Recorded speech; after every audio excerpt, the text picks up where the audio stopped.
Bonjour amoureux de la parole. Je suis de retour aujourd'hui pour un nouveau partage de l'été. On va parler d'un mot qu'on utilise souvent, mais qu'on comprend parfois mal, la méchanceté. Je suis tombée un jour sur une jeune femme qui disait « Je suis chrétienne, mais je suis méchante ». Et cette phrase m'a interpellée. Est-ce qu'on peut être chrétien et méchant? Est-ce que dire la vérité, fixer des limites ou refuser de se laisser marcher dessus, c'est être méchant?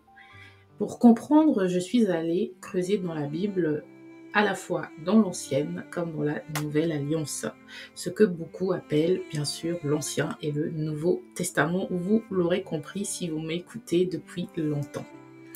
Pourquoi je parle d'alliance? Parce que la Bible raconte une relation entre Dieu et les hommes formalisée par des alliances. La première avec le peuple d'Israël est appelée l'Ancienne Alliance et la seconde par Jésus est la Nouvelle Alliance. Donc ce ne sont pas juste des testaments au sens juridique, mais des engagements divins. Pour revenir à notre sujet, la méchanceté, si vous m'écoutez pour la première fois, je suis Luis du blog iletécrit.com et je vous embarque dans une nouvelle virée biblique. Donc, qu'est-ce que c'est la méchanceté? Dans notre langage courant, la méchanceté, c'est la volonté de nuire, c'est une dureté gratuite, limite le plaisir, on éprouve un plaisir à faire du mal. Et dans la Bible, c'est beaucoup plus nuancé. Les mots traduits par méchanceté en hébreu et en grec portent des sens précis et comprendre ces mots va nous aider à comprendre ce que c'est réellement que la méchanceté et peut-être nous permettra de savoir si nous sommes réellement méchants. Donc dans l'hébreu, le mal moral ou la corruption profonde est souvent traduite de l'hébreu ra, R-A.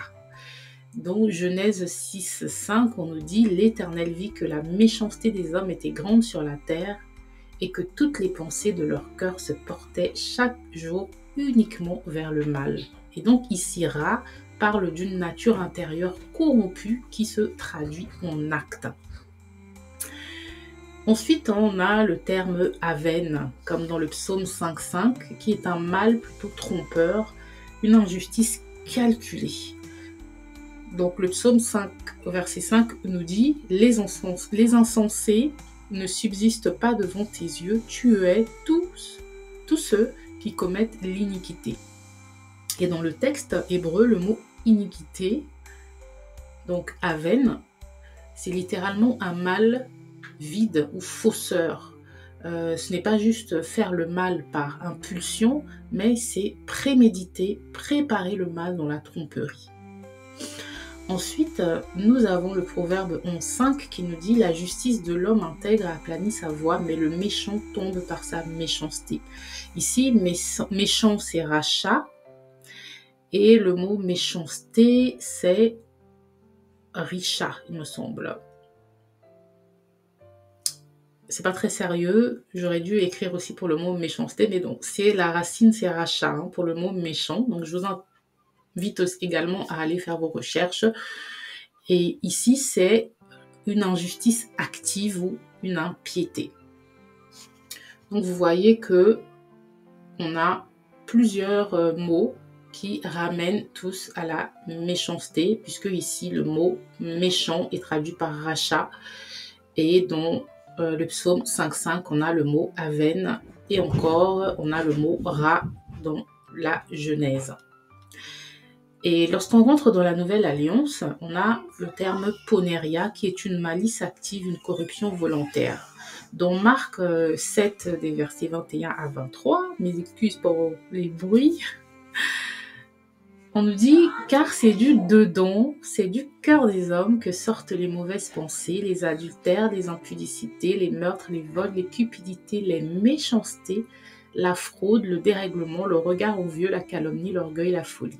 Toutes ces choses mauvaises sortent du dedans et souillent l'homme. » Et ici, c'est le mot méchanceté, comme je vous ai dit, c'est poneria, qui est une malice active et donc de la méchanceté volontaire, une corruption volontaire. Ensuite, on a dans Éphésiens 4.31, on a le mot kakia qui est une disposition mauvaise, que toute amertume, animosité, colère, clameur, calomnie et toute méchanceté soient ôtées du milieu de vous. Voilà. Et enfin, un autre terme qui est adikos, qui signifie injuste et contraire à la droiture. C'est dans 1 Corinthiens 6, 9. Ne savez-vous pas que les injustes n'hériteront point du royaume de Dieu? Ne vous y trompez pas, ni impudique, ni idolâtre, ni adultère, etc., etc. Et je m'excuse encore une fois pour le bruit, car j'ai prévenu la famille que j'enregistrais, mais il faut croire que ça les importe peu. Donc, beaucoup pensent être méchants parce qu'ils disent les choses franchement, parce qu'ils refusent qu'on leur manque de respect, parce qu'ils défendent leurs limites et qu'ils s'opposent à l'injustice. Mais ce n'est pas de la méchanceté biblique. Jésus lui-même n'a jamais cédé au mensonge ni à l'hypocrisie. Dans Matthieu 23, 33, Jésus dit « Serpent, race de vipère, comment échapperez-vous au châtiment de la géhenne ?» Ce n'était pas de la haine gratuite, mais un langage fort pour dénoncer l'hypocrisie religieuse. Donc, on voit que dans les Écritures, la méchanceté, c'est une volonté gratuite, volontaire de faire du mal. Donc, bien sûr, on peut être méchant sans le savoir. Cela ne veut pas dire que lorsqu'on pose un acte méchant et que l'on ne le sait pas et que sur le coup, on n'agit pas méchamment, voilà. Mais on ne va pas forcément être qualifié de quelqu'un de méchant, avoir ce caractère méchant. Les personnes méchantes ont ce caractère méchant constamment, on va dire, 24 heures sur 24. Mais une personne chrétienne qui se rend compte qu'elle a posé un acte méchant, eh bien, elle va se corriger et elle va se repentir et demander pardon. Dans la Bible, on a des exemples de personnages qui vont faire preuve d'une vraie méchanceté. On a Caïn qui va tuer par jalousie. C'était un acte volontaire et calculé. On a Jézabel qui était manipulatrice, meurtrière et idolâtre. On a les pharisiens qui ont comploté contre Jésus. Et on a Ananias et Saphira qui ont menti. Donc, ils ont fait un mensonge calculé à Dieu et à l'Église dans le livre des Actes. Et donc, ces attitudes-là, qu'est-ce qu'elles ont en commun? C'est qu'elles ont toutes à l'origine une intention volontaire de nuire, de l'hypocrisie et de l'opposition à bien et une volonté manifeste et claire d'aller contre la parole de Dieu. Donc, mes chers amoureux de la parole, en ce bel été, posons-nous la question, est-ce que je suis méchant? Est-ce que je suis méchante? Est-ce que mes paroles construisent ou est-ce qu'elles détruisent? Mes limites sont-elles motivées par la justice ou par la rancune? Ma franchise est-elle un masque pour blesser? La fermeté, n'est pas la méchanceté, puisque dans la Bible, la méchanceté, ce n'est pas seulement un acte dur, c'est un état de cœur tourné contre Dieu et contre le prochain.